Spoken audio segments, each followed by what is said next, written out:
Good evening. We begin with an update on yesterday's suspicious death in behind the new RCMP building.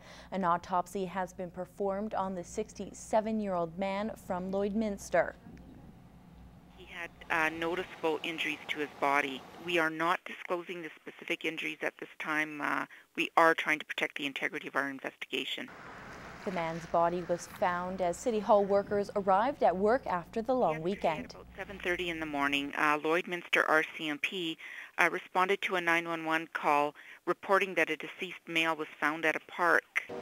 Neighbors in the area say the park is often a hangout place for the homeless, and while members of the RCMP have visited the Lloydminster Men's Shelter, Stapleton said she could not say whether or not he was homeless.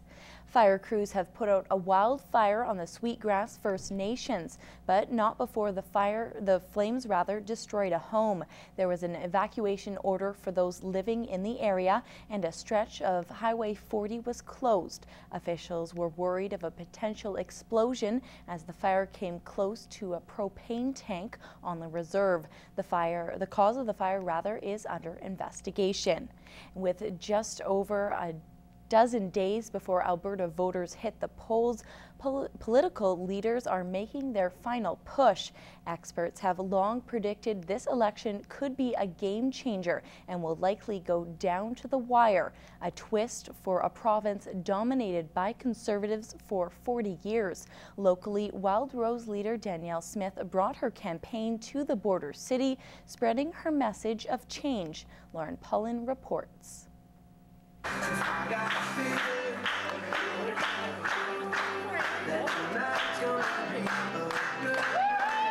She exits her bus oozing optimism, shaking hands with local supporters.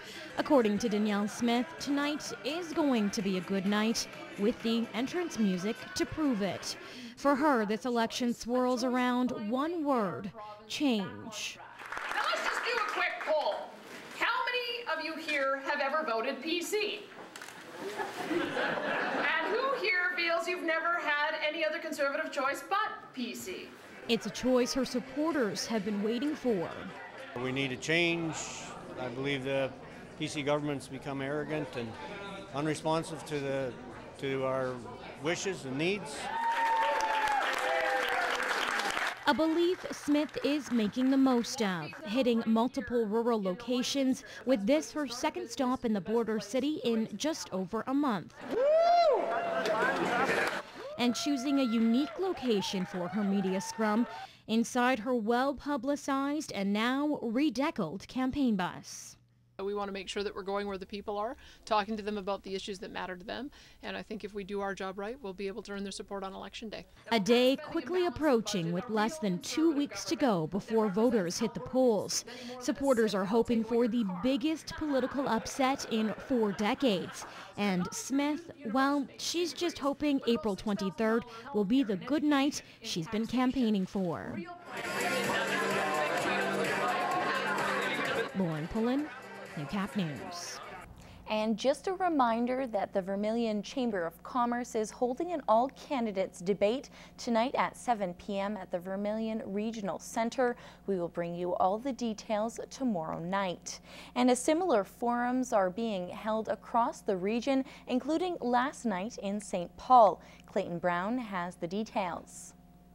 More than 200 people filled the St. Paul Senior Center, eager to hear from each candidate. For those running for office, they feel it's great people are showing such interest in this year's election. We are just so pleased to see the number of people that are coming out to these debates. It shows that people are interested, and to me, when I look at the crowds, interested in change. The people here definitely have passion. They want to make sure that that the province is heading in the right direction, so that is great to see, no question about it. There's a large turnout.